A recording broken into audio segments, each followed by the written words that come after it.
निसर्ग आपल्याला किती भरभरून देत असतो, फक्त आपल्याला ते घेता आलं पाहिजे. गावी आल्यानंतर मात्र शहरी वातावरण आणि गावच्या वातावरणाचा फरक जाणवतो.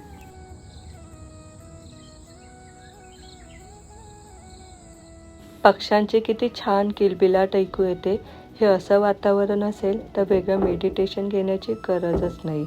आम्ही निघालो आहोत गणपतीसाठी गावी जाण्यासाठी आणि रस्ता बघा, आभाळ बघा किती सुंदर वाटत आहे आणि म्हणता म्हणता रस्ता पारी झाला.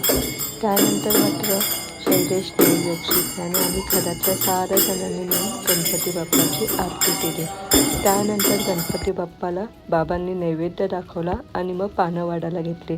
आज जेवणात केले आहे वरण भात, मऊ लुसलुशीत मोदक, त्यानंतर भेंडीची भाजी, वालीची भाजी, अळूची भाजी, फणसुल्याची भाजी आणि उसळ. तर बोला मंडळी, गणपती बाप्पा मोरया.